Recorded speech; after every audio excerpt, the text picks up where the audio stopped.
Hello, it's that college football guy here with the last video of the day, I guess. We had to do predictions for our two Tuesday football games. Yeah, I'm getting used to it, but then again, this is November. This is when the MAC games start coming out. ESPN and the sports bettor's favorite because they're the only game in town, so they get a lot of action. All right, two MAC games today. But before we get into that, as always, please, everyone, give me a thumbs up on the video. It helps the analytics. Comment on the video. I'd love to interact with you. Share and subscribe to the channel. We're on our way to 200 subscribers.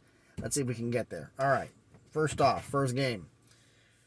7 p.m. Eastern Standard Time. Ball State at Kent State. Kent State is a 4.5-point home favorite.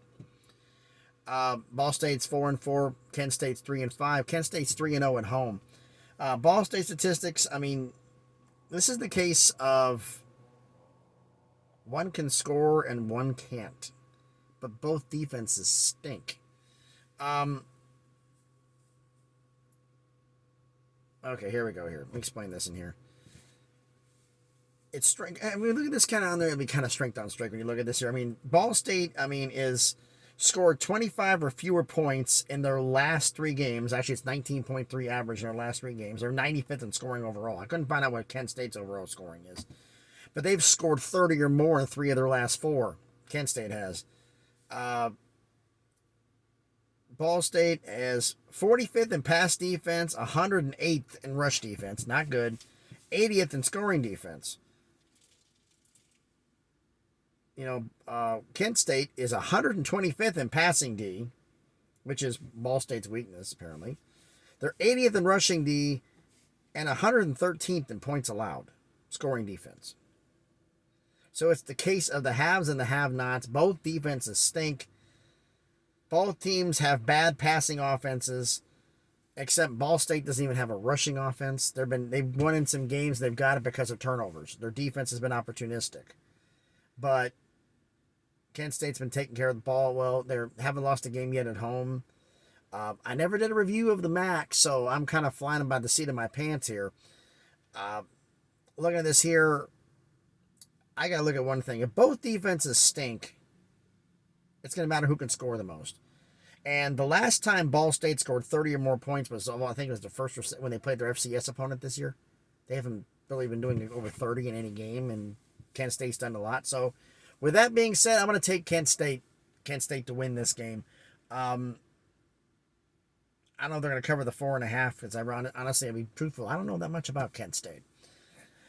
But 7:30 p.m. Eastern, the second game. This is a battle actually of two games on winning streaks. This is Buffalo at Ohio. Buffalo is a 3-point road favorite. Buffalo is on a 5-game winning streak after losing their first three. Ohio's on a 3-game winning streak. Buffalo offensively has scored at least 24 points in every game since their season opener. Ohio offensively has scored 24 plus in their last 5 straight games, including this season, then quite a bit of offensive scoring, including hanging a 55 on Akron earlier this year. So if the offenses are about the same and the defenses are about the same, how do you judge this? So I decided, I need to find a key stat. Give me something I can work with. I said, okay, let's look at the quarterbacks. They're the offensive catalyst, right? So let's look at Buffalo's quarterback. Cole Snyder, 54% completion percentage, 1,907 yards, 12 touchdowns, 5 INTs. They're a better rushing team. Ohio has Curtis Rourke, who has a 68.5% completion percentage, 2,408 yards, 16 touchdowns, and 3 TDs. So he's 8 points better in completion percentage. He's got 500 more yards in passing yardage, 4 more touchdowns, 2 fewer picks. That's noticeable. Both teams score well, both defenses well. I'm going to go against the Sharks on this one and take Ohio at home. I just got a feeling that Ohio's going to win this one because it's just they got the better quarterback. If the defense is the same, the better quarterback's going to win, and it's obvious that they have the better quarterback. Buffalo's a better rushing team. Apparently, both defenses are accurate. I couldn't find my statistics on this game because very few people go in depth on the MAC. So I've got to go with Ohio to win the game. So it's going to be both home teams, Kent State and Ohio. Kent State's a 4.5-point favorite, and Ohio is a 3-point home dog, which is a little surprising. But why don't you tell me what you think? Who do you think winning these two MAC games today? We got 2 games today. We got 2 games tomorrow. 2 games on Thursday. 3 games on Friday. And then the full slate on Saturday. So college football every day the rest of this week. The college football playoff rankings are coming up, and I've seen what some people are doing the rankings at. I'm going to do mine tomorrow.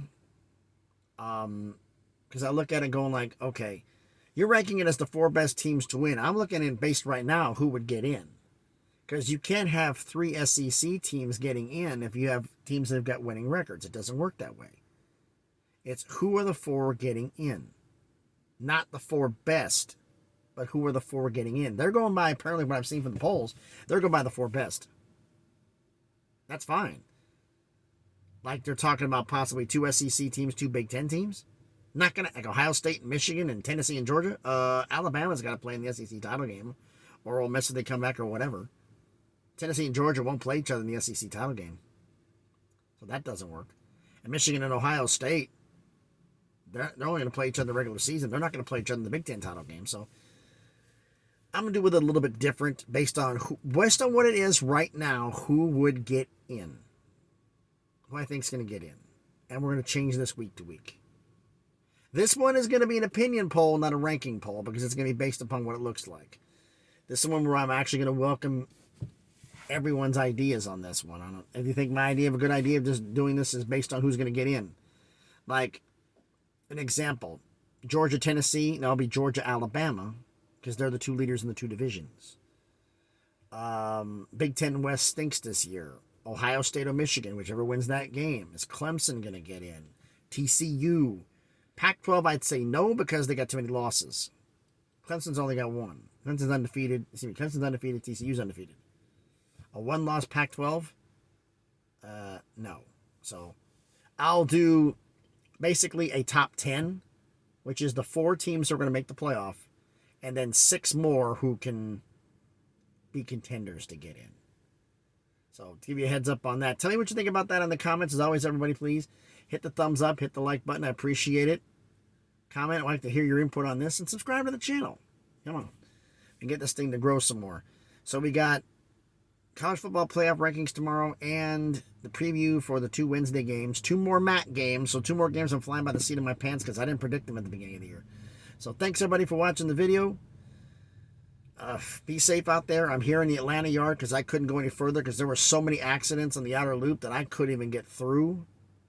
So I had to end 45 minutes early. Actually, an hour and 15 minutes early, to be honest with you. It took half an hour getting in here. But that's how it's going to be. So thanks, everybody, for watching the video. As always, please be safe and be good to each other.